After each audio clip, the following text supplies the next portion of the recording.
الله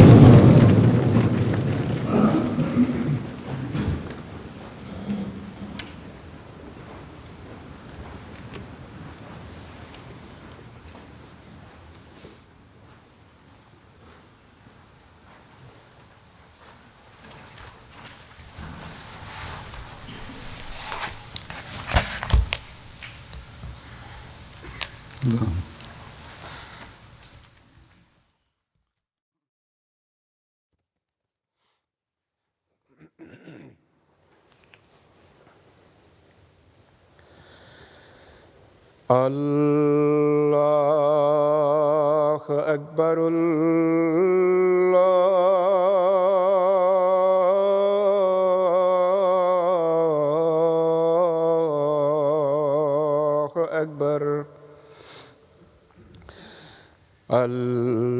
الله أكبر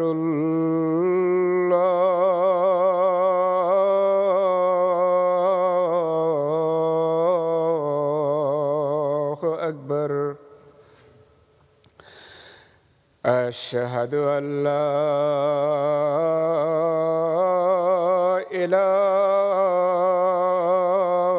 إله إلا الله أشهد أن لا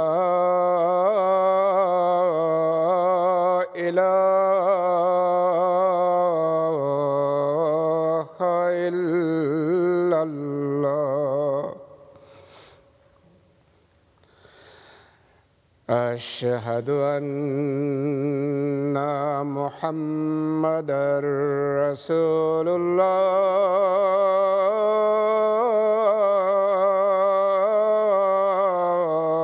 الله أشهد أن محمدًا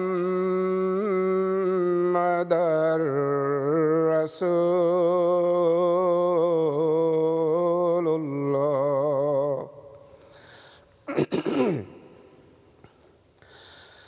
حي على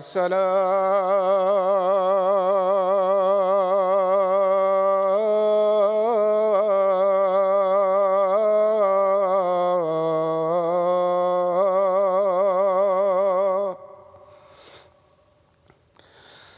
حي على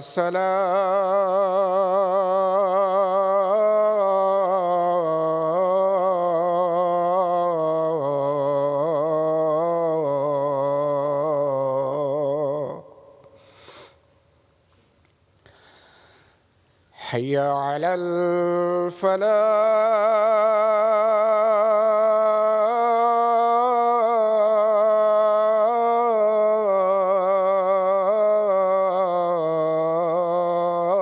الفلاح حي على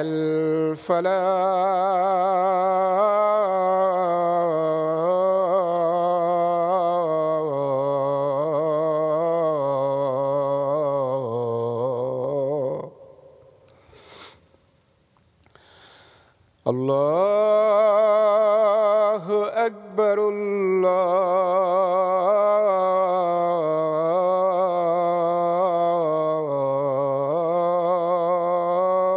الله أكبر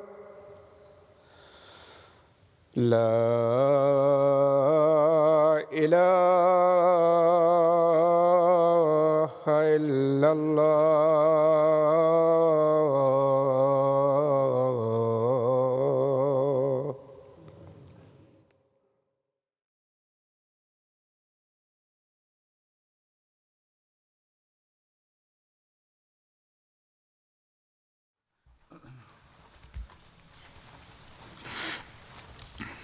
السلام عليكم ورحمة الله.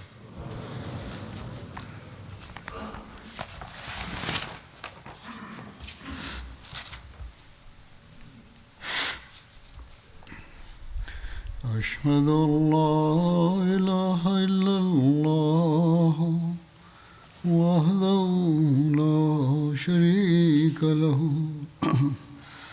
وأشهد أن محمدا عبده ورسوله أما بعد فأعوذ بالله من الشيطان الرجيم بسم الله الرحمن الرحيم الحمد لله رب العالمين الرحمن الرحيم مالك يوم الدين إياك نعبد وإياك نستعين اهدنا الصراط المستقيم صراط الذين أنعمت عليهم غير المغضوب عليهم ولا الضالين.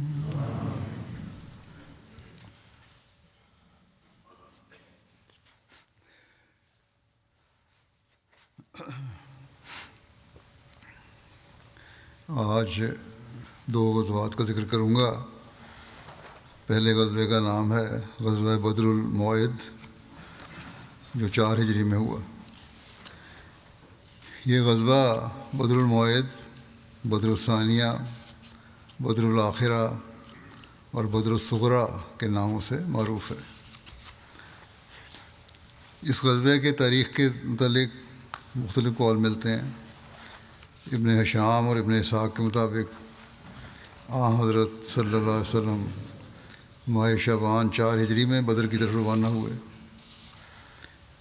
واقعی کے مطابق یہ غزوہ 4 ہجری ذوالقعدہ کا چاند نظر آنے پر ہوا اور بدر میں 1 ذوالقعدہ سے 8 ذوالقعدہ تک بازار لگتا تھا.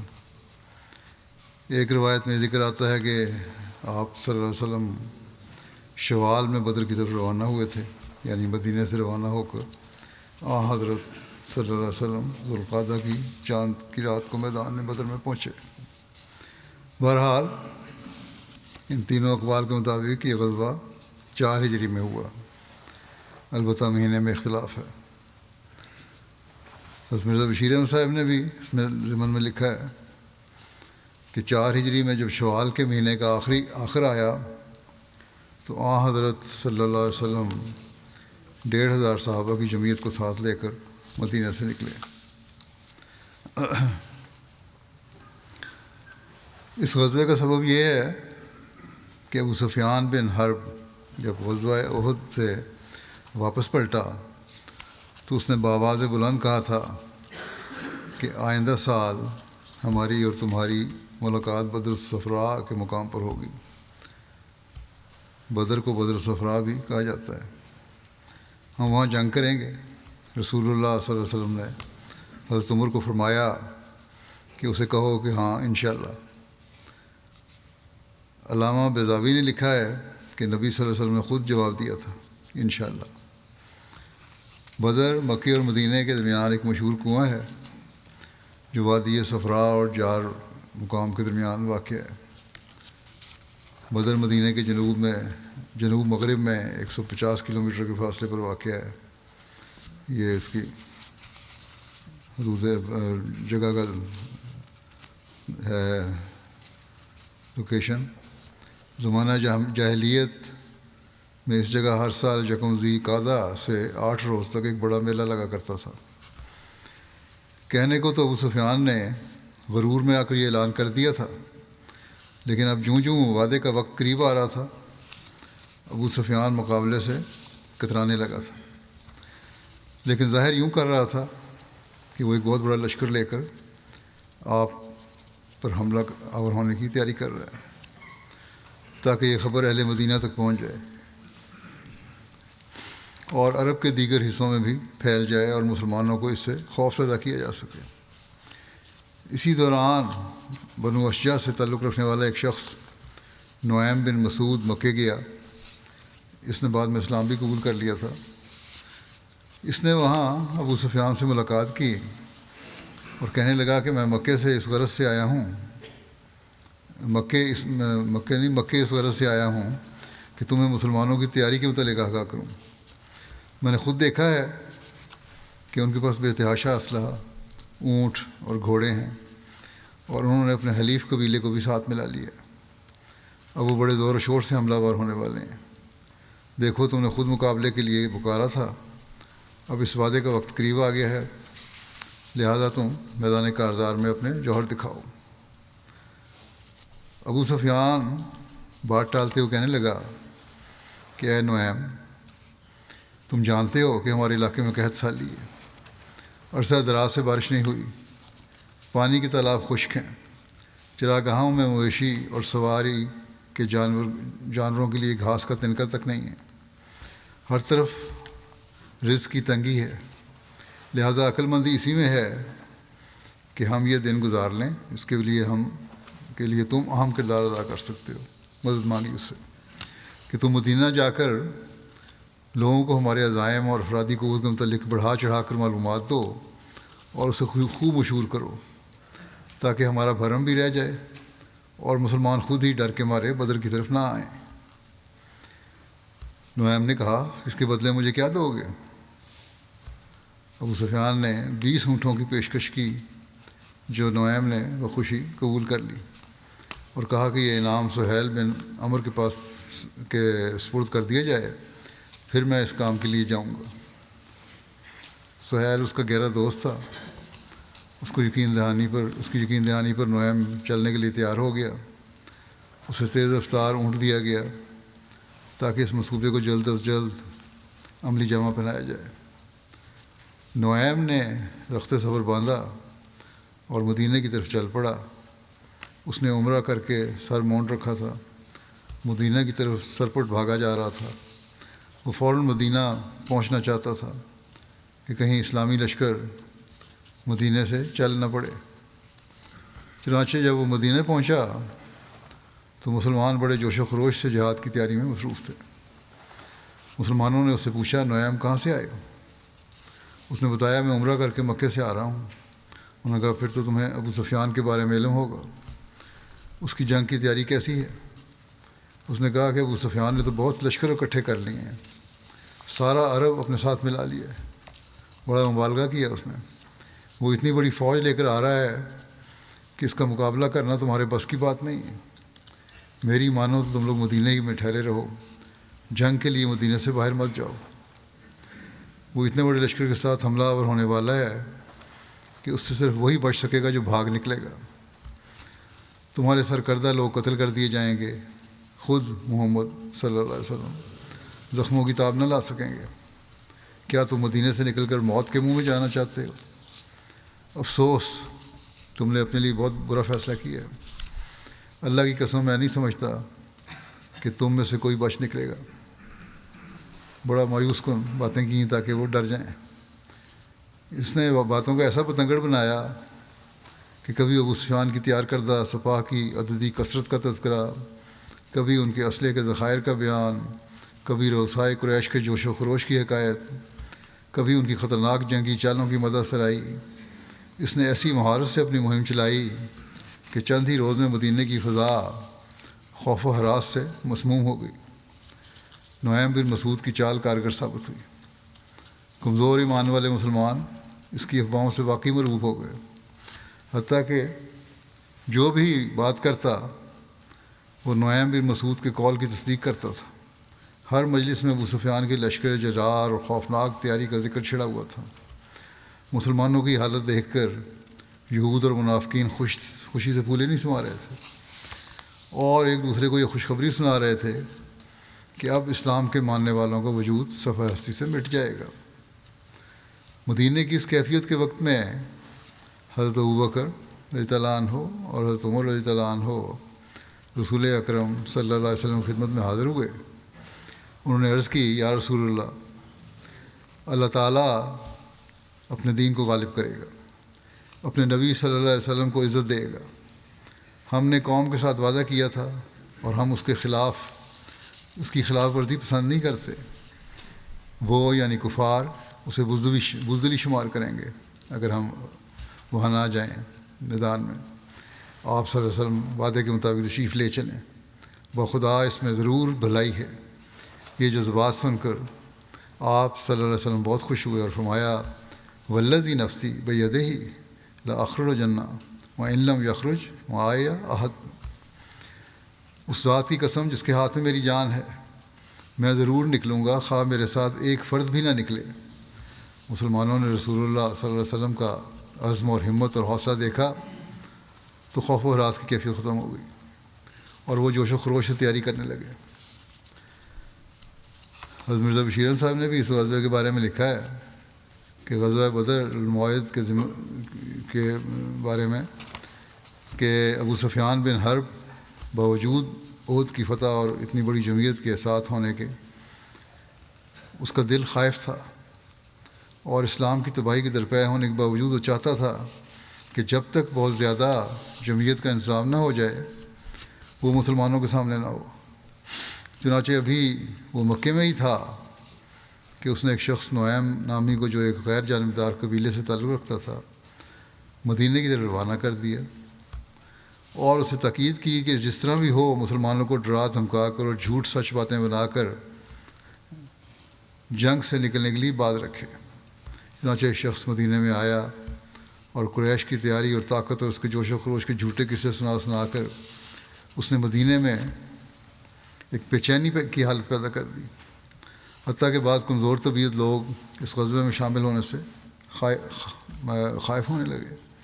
لیکن جب حضرت صلی اللہ علیہ وسلم نے نکلنے کی تحریک فرمائی اور آپ نے اپنی تقریر میں فرمایا کہ ہم نے کفار کے چیلنج کو قبول کر کے اس موقع پر نکلنے کا وعدہ کیا ہے، اس لیے ہم اس سے تخلف نہیں کر سکتے، اور خواہ مجھے اکیلا جانا پڑے میں جاؤں گا اور دشمن کے مقابلے پر اکیلا سینہ سپر ہو کر ہوں گا۔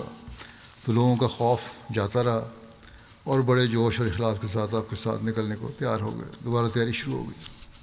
بہرحال رسول اللہ صلی اللہ علیہ وسلم کو جب ابو سفیان کی لشکر کی تیاری کے بارے میں خبر ملی تو آپ صلی اللہ علیہ وسلم نے عبداللہ بن ابی بن سلول، جو رئیس المنافقین عبداللہ بن ابی کے مخلص اور جانصار بیٹے تھے، بڑے پکے مسلمان تھے، ان کو اپنے پیچھے مدینے کا امیر مقرر فرمایا۔ ایک روایت کے مطابق حضرت عبداللہ بن رواحہ کو امیر مقرر کیا۔ بہرحال ہو سکتا ہے کہ مختلف کاموں کے لیے دونوں کو منظم بنایا ہو، یا یہ بھی ہو سکتا ہے کہ راوی کو عبداللہ کے نام سے شبہ پڑ گیا ہو، کسی نے عبداللہ بن عبداللہ کہہ دیا اور کسی نے عبداللہ بن رواحہ کا ذکر کر دیا۔ پھر آپ صلی اللہ علیہ وسلم نے اپنا جھنڈا حضرت علی کو عطا فرمایا اور 1500 صحابہ کے ہمراہ بدر کی جانب روانہ ہوئے۔ اس لشکر میں 10 گھوڑ سوار تھے، ایک گھوڑا رسول اللہ صلی اللہ علیہ وسلم کے لیے تھا۔ اس کے علاوہ حضرت ابوبکر، حضرت عمر، حضرت ابو قتادہ، حضرت سعید بن زید، حضرت مقداد بن اسود، حضرت حباب بن منذر، حضرت زبیر بن عوام، حضرت عباد بن بشر کے پاس گھوڑے تھے۔ مسلمان اپنے تجارتی مال کے ساتھ بدر کی طرف نکلے۔ ذوالقعدہ کا چاند طلوع ہوا تو مسلمان میدان بدر میں پہنچ چکے تھے۔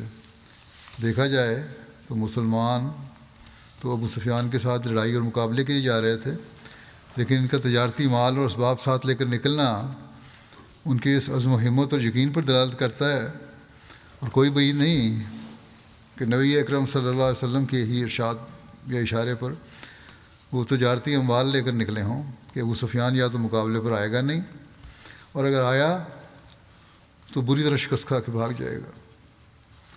اور انہی تاریخوں میں وہاں جو میلہ لگا کرتا تھا، مسلمان وہاں خرید و فروخت کی تجارت کر کے فائدہ اٹھائیں گے، اور عملاً پھر ایسا ہی ہوا۔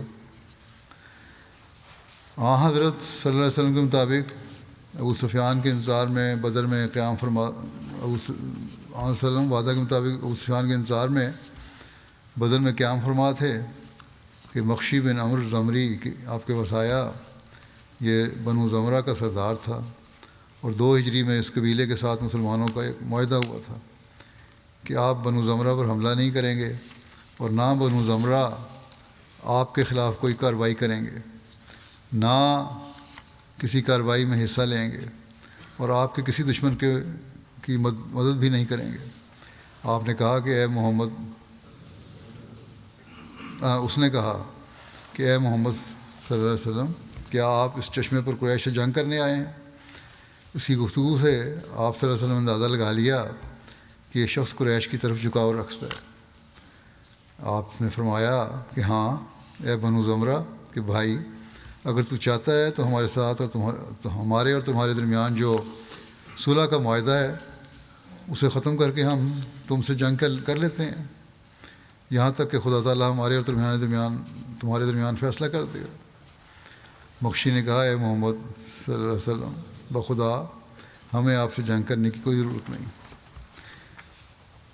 اس ملاقات میں رسول اللہ صلی اللہ علیہ وسلم نے حکمت اور دلیری سے اس قبیلے پر واضح کر دیا کہ ہمارے درمیان جنگ بندی کا معاہدہ کسی بزدلی اور کمزوری کی بنا پر نہیں تھا، اور یوں جنگ احد کے بعد مختلف قبائل جو مسلمانوں کو کمزور سمجھ کر ان پر حملہ کرنے کے منصوبے کرنے لگے تھے، ان پر آپ صلی اللہ علیہ وسلم نے بڑی حکمت اور کامیابی سے مسلمانوں کی قوت اور دلیری کے اثرات کو بحال فرمایا۔ مسلمان تو حسب وعدہ بدر کے میدان میں پہنچ چکے تھے، البتہ دوسری طرف ابو سفیان نے سرداران قریش سے کہا کہ ہم نے نعیم بن مسعود کو بھیج دیا ہے، وہ مسلمانوں کو سفر پر روانہ ہونے سے پہلے پست ہمت کر دے گا۔ وہ انتہائی کوشش کر رہا ہے، لیکن ہم ایک یا دو راتوں کے لیے نکلیں گے، پھر ہم واپس آ جائیں گے۔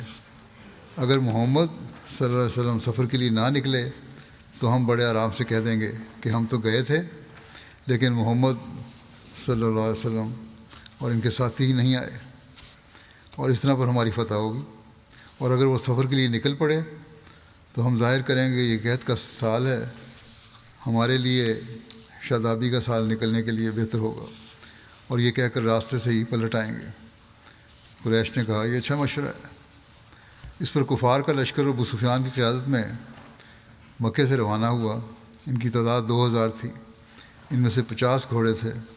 یہ لشکر وادی مر الزہران میں مجنہ نامی چشمے پر خیمہ زن ہوا۔ مر الزہران مکے سے 22 کلومیٹر شمال میں ہے۔ قحط سالی کے سبب قریش کے اقتصادی حالات واقعی خراب تھے اور ان کی آمدنی کے ذرائع کم ہو گئے تھے، اس لیے ان کو مقررہ وقت اور جگہ پر پہنچنے کی ہمت نہیں ہو رہی تھی، یعنی بدر پہنچنے کی۔ لیکن شرمندگی کے ڈر سے اس لشکر نے کوچ کیا۔ ان کا سپہ سالار مکے ہی سے بوجھل اور بد دل تھا۔ وہ بار بار مسلمانوں سے ہونے والی جنگ کا انجام سوچتا تھا اور ان کی ہیبت کے مارے لرز رہا تھا۔ مر الزہران پہنچ کر اس کی ہمت جواب دے گئی اور وہ واپسی کے بہانے سوچنے لگا، اور آخرکار اپنی فوج میں واپسی کا اعلان اور اسباب کی وضاحت کرنے کے لیے کھڑا ہوا۔ اس نے کہا، اے قریش کے لوگوں، تمہارے لیے شادابی اور ہریالی کا سال جنگ کے لیے موزوں رہے گا، تاکہ تم جانوروں کو بھی چرا سکو اور خود بھی دودھ پی سکو۔ اس وقت خشک سالی ہے، لہذا میں واپس جا رہا ہوں، تم بھی واپس چلے چلو۔ ابو سفیان کے اس فیصلے کی مخالفت کیے بغیر سب نے واپسی کی راہ لی، اور کسی نے بھی سفر جاری رکھنے اور مسلمانوں سے جنگ کی رائے نہ دی، جس سے معلوم ہوتا ہے کہ پورے لشکر کے اعصاب پر مسلمانوں کی ہیبت چھائی ہوئی تھی۔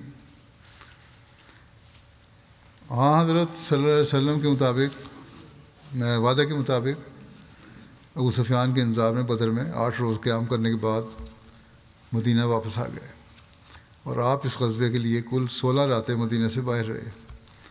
دشمن مقابل آنے کی ہمت نہ کر سکا۔ اس کی خوب سبکی ہوئی، مسلمانوں کے حوصلے بلند ہوئے۔ اس علاقے کے بعض مقامی کافروں کا جھکاؤ قریش مکہ کی طرف تھا۔ آپ صلی اللہ علیہ وسلم نے نہایت بہادری سے ان پر اپنا عزم واضح کیا تو وہ بھی دبک گئے۔ بدر کے بعض تاجر فارغ ہو کر مکہ گئے اور ابو سفیان کو مسلمانوں کی مستحکم صورتحال کی تفصیل سے آگاہ کیا۔ ابو سفیان اور اس کے ساتھی اپنی بزدلی اور وعدہ خلافی پر نہایت شرمندہ ہوئے۔ اس غزوے میں گو عملی لڑائی نہ ہوئی، تاہم مسلمانوں کا وقار اور اعتماد بحال ہوا اور دشمن پر رعب میں خوب اضافہ ہوا۔ حضرت مرزا بشیر احمد صاحب نے زمانے میں لکھا ہے کہ حضرت صلی اللہ علیہ وسلم 1500 صحابہ کے ساتھ مدینہ سے روانہ ہوئے، اور دوسری طرف ابو سفیان اپنے 2000 سپاہیوں کے ہمراہ مکے سے نکلا۔ لیکن خدائی تصرف کچھ ایسا ہوا کہ مسلمان تو بدر میں اپنے وعدے کے مطابق پہنچ گئے، مگر قریش کا لشکر تھوڑی دور آ کر پھر مکے کو واپس لوٹ گیا۔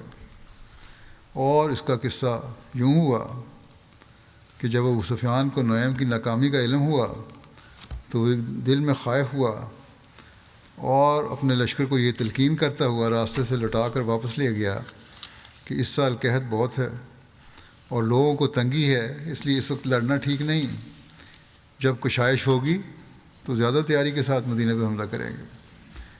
اسلامی لشکر 8 دن تک بدر میں ٹھہرا، اور چونکہ وہاں ماہ ذوالقعدہ کے شروع میں ہر سال میلہ لگا کرتا تھا، ان ایام میں بہت سے صحابیوں نے اس میلے میں تجارت کر کے کافی نفع کمایا، حتیٰ کہ انہوں نے اس 8 روزہ تجارت میں اپنے راس المال کو دگنا کر لیا۔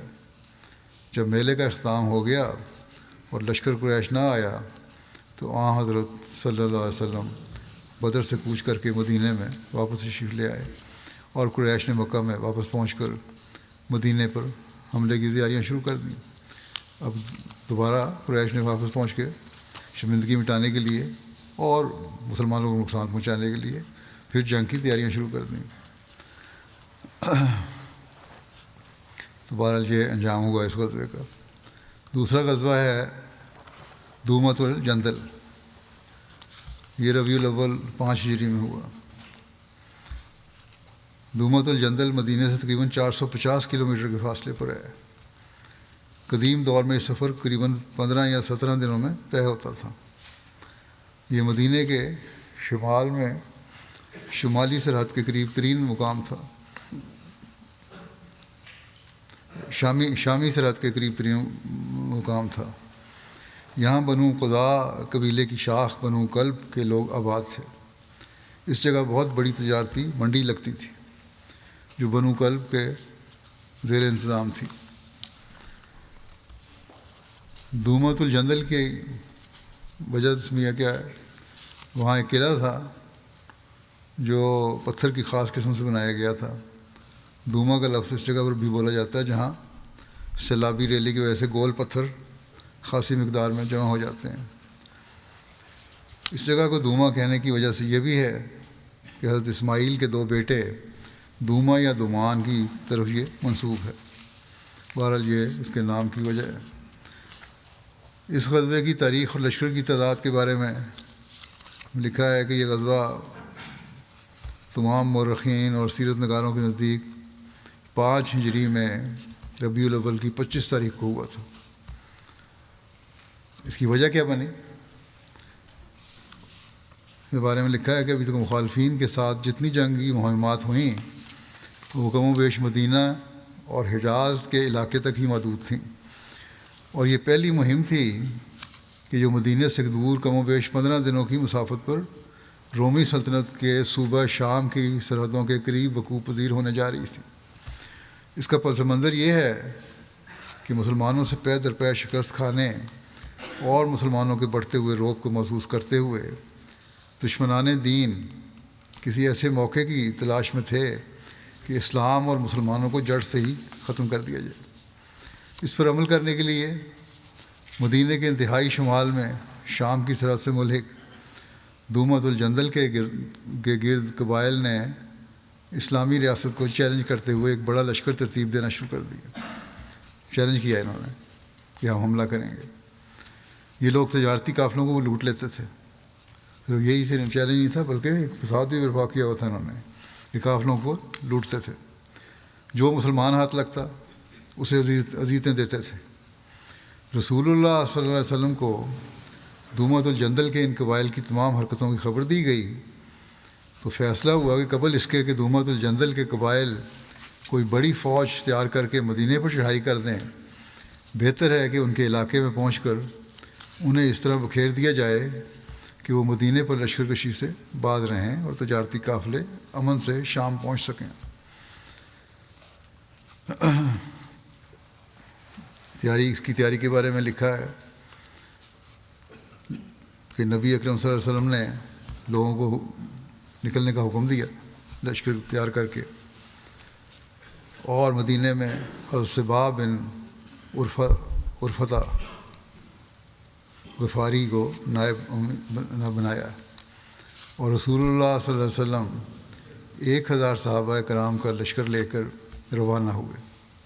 آپ رات کو سفر کرتے اور دن بھر پوشیدہ رہتے۔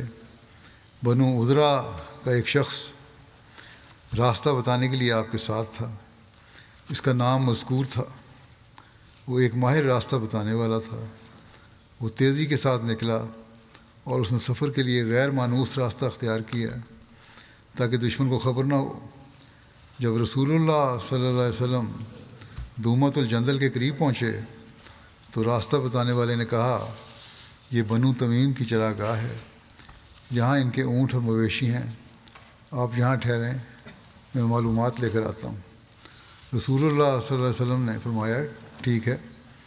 تو ادری اکیلے معلومات لینے کے لیے گیا اور وہاں چوپایوں اور بکریوں کے آثار دیکھ لیے، اور یہ بھی کہ وہ اپنی پناہ گاہوں میں چھپے ہوئے تھے۔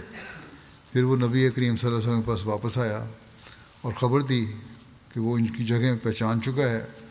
رسول اللہ صلی اللہ علیہ وسلم وہاں سے چل پڑے اور ان کے جانوروں اور چرواہوں پر حملہ کیا اور ان میں سے کچھ پر قبضہ کیا اور باقی بھاگ گئے۔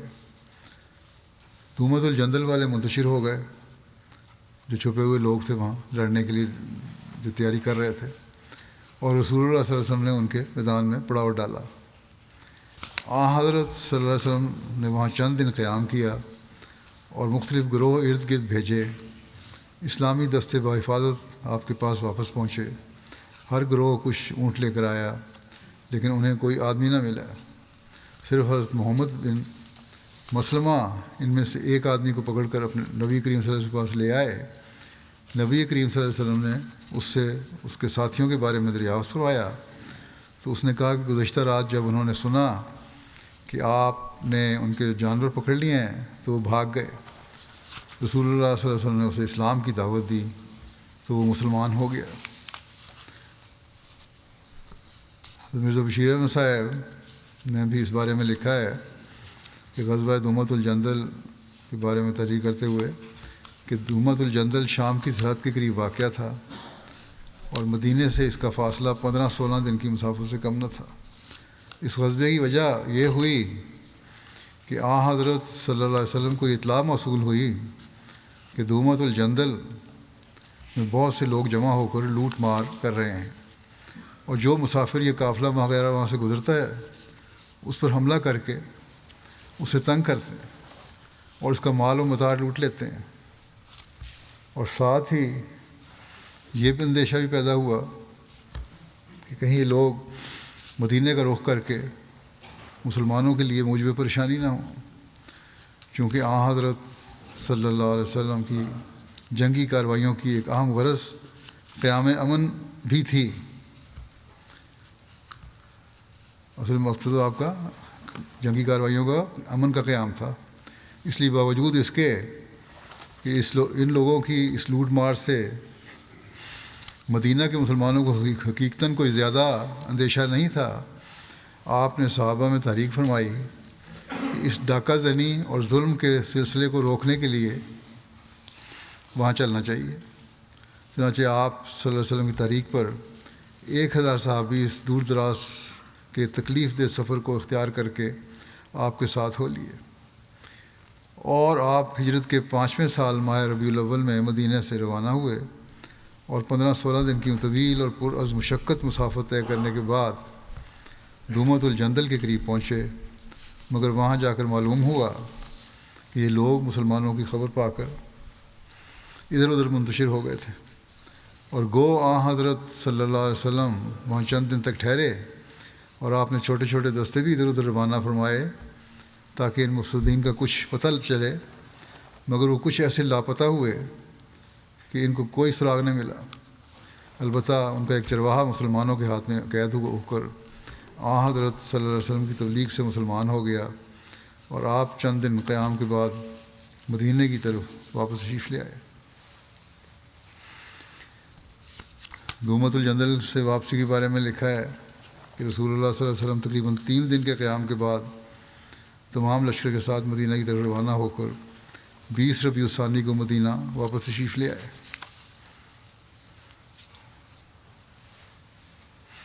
ایک مصنف غزوہ دومت الجندل کے مقاصد کا ذکر کرتے ہوئے لکھتا ہے کہ رسول اللہ صلی اللہ علیہ وسلم کے سامنے اس غزوے کے کئی مقاصد تھے۔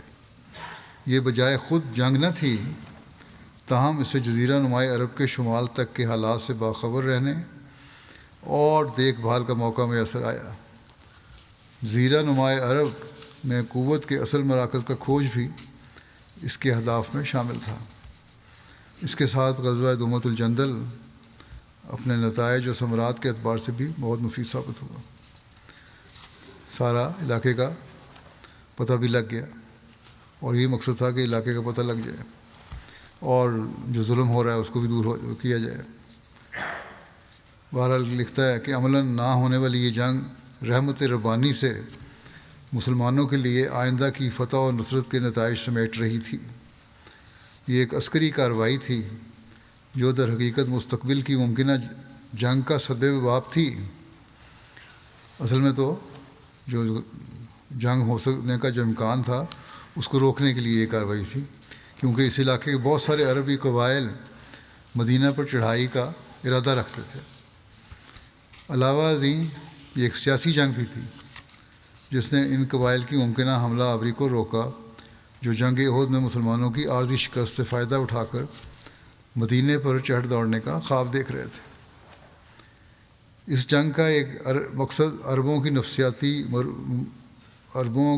نفسیاتی مروبیت کو دور کرنا بھی تھا کہ وہ کبھی سلطنت روم سے جنگ نہیں کر سکتے۔ صرف ایک نہیں بلکہ عربوں کو یہ نفسیاتی جو اثر ان پہ قائم ہوا تھا کہ سلطنت روم سے ہم کبھی مقابلہ نہیں کر سکتے، وہ بھی دور ہو گیا اس کارروائی سے۔ انہیں عملاً یقین دہانی کرانی بھی مقصود تھی کہ ان کا پیغام عالمی ہے، صرف عرب تک محدود نہیں۔ یہ مسلمانوں کو یہ تسلی بھی کروا دی اس کارروائی نے۔ ان اچانک اور فیصلہ کن اقدامات اور حکیمانہ تدبیر پر مبنی منصوبوں کے ذریعے نبی صلی اللہ علیہ وسلم نے اسلامی ریاست میں امن و امان بحال کرنے اور صورتحال پر قابو پانے میں کامیابی حاصل کی اور وقت کی رفتار کا رخ مسلمانوں کے حق میں موڑ لیا، اور مسلسل پیش آنے والی اندرونی اور بیرونی مشکلات کی شدت کم کی جو ہر جانب سے انہیں گھیرے ہوئے تھی۔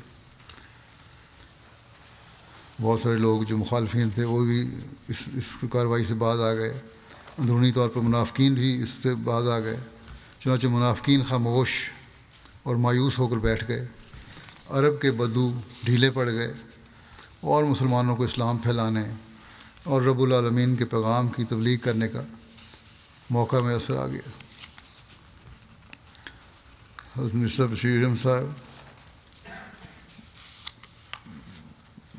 سیرت النبی کے موضوع پر جن کی بڑی گہری تحقیق ہے، وہ بھی اس کے بارے میں لکھتے ہیں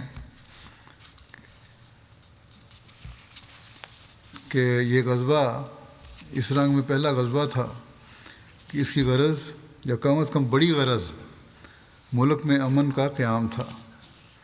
اہل دوما کا مسلمانوں کے ساتھ کوئی جھگڑا نہیں تھا، وہ مدینہ سے اتنی دور تھے کہ ان کی طرف سے بظاہر یہ اندیشہ کسی حقیقی خطرے کا موجب نہیں ہو سکتا تھا کہ وہ اتنے لمبے سفر کی مصیبت برداشت کر کے مدینہ میں مسلمانوں کی پریشانی کا موجب ہوں گے۔ بس ان کے مقابلے کے لیے 15-16 دن کے تکلیف دہ سفر اختیار کرنا حقیقتاً سوائے اس کے اور کسی غرض سے نہیں تھا کہ انہوں نے جو اپنے علاقے میں لوٹ مار کا سلسلہ جاری کر رکھا تھا اور بے گناہ قافلوں اور مسافروں کو تنگ کرتے تھے اس کا سدباب کیا جائے۔ بس مسلمانوں کا یہ سفر محض رفاع عام اور ملک کی مجموعی بہبودی کے لیے تھا، جس میں ان کی اپنی کوئی غرض مد نظر نہیں تھی، اور یہ ایک عملی جواب ہے ان لوگوں کا جنہوں نے سراسر ظلم اور بے انصافی کے ساتھ مسلمانوں کی ابتدائی جنگی کارروائیوں کو جو انہوں نے حضرت صلی اللہ علیہ وسلم کے حکم کے ماتحت اختیار کی جارحانہ یا خود غرضانہ قرار دیا۔ اس غزوے کا ایک نتیجہ تو یہ ہوا کہ اہل دوما مروب ہو کر اپنی ان مفسدانہ کارروائیوں سے باز آ گئے اور مظلوم مسافروں کو اس ظلم سے نجات مل گئی، اور دوسرے شام کی سرحد میں جہاں ابھی تک مسلمانوں کا صرف نام ہی پہنچا تھا اور لوگ اسلام کی حقیقت سے بالکل ناآشنا تھے، اسلام کا ایک گونا انٹروڈکشن ہو گیا، اور اس علاقے کے لوگ مسلمانوں کے طریق و تمدن سے ایک حد تک واقف ہو گئے۔ تہمت الجنت کے قریب قرب و جوار میں بعض عیسائی بھی آباد تھے، مگر روایات میں یہ مذکور نہیں ہے کہ آیا یہ مفسدین جن کے خلاف یہ مہم اختیار کی گئی عیسائی تھے یا کہ بت پرست مشرک، مگر حالات سے قیاس ہوتا ہے کہ غالباً یہ لوگ مشرک ہوں گے، کیونکہ اگر یہ مہم عیسائیوں کے خلاف ہوتی تو مورخین ضرور اس کا ذکر کرتے، عیسائی مورخین تو وہ ضرور ذکر کرتے۔ بہرحال اللہ بہتر جانتا ہے۔ بہرحال ان غزوات سے بھی یہ ثابت ہوتا ہے کہ یہ غزوات دشمن کے شر کو روکنے اور ان کے اپنے بد ارادوں کو ختم کرنے اور امن عامہ کی فضا قائم کرنے کے لیے کیے گئے تھے، نہ کہ کسی قتل و غارت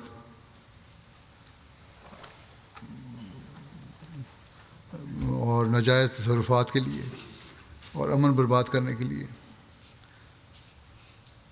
تو یہ جو الزام ہے اسلام پر، محمد رسول اللہ علیہ وسلم پر، یہ واقعات اس کی نفی کرتے ہیں، کیونکہ جنگ نہیں ہوئی تو آرام سے امن سے لوگ واپس بھی آ گئے اور کسی کو نقصان نہیں ہوا، اور علاقے میں عمومی طور پر مسلمانوں کی اس کارروائی سے امن بھی قائم ہو گیا۔ صرف مسلمانوں کے قافلوں کو نجات نہیں ملی ظلم سے، بلکہ دوسرے قافلوں کو بھی ملی۔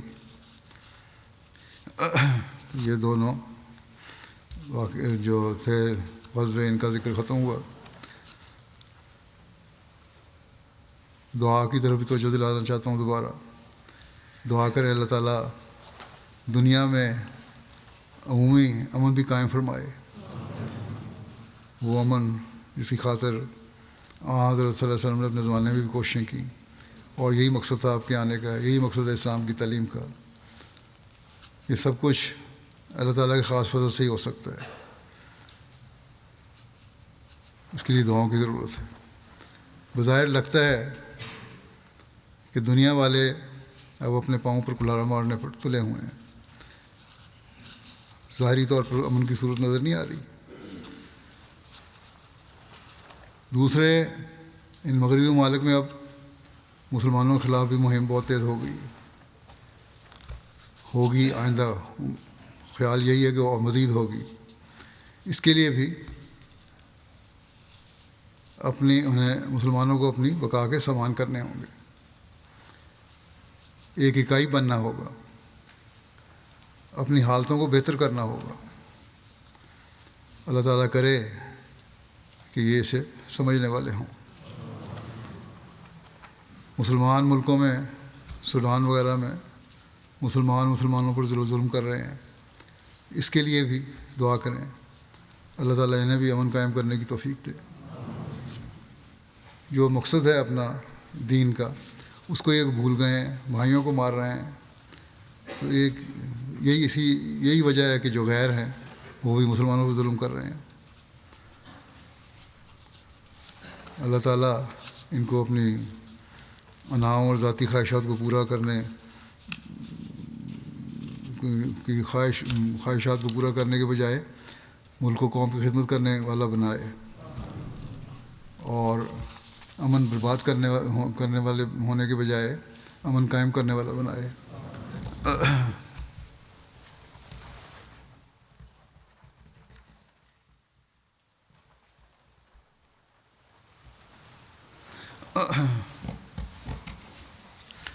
الحمد لله نحمده ونستعينه ونستغفره ونؤمن به ونتوكل عليه ونعوذ بالله من شرور أنفسنا ومن سيئات أعمالنا من يهده الله فلا مضل له ومن يضلل فلا هادي له ونشهد أن لا إله إلا الله ونشهد أن محمدا عبده ورسوله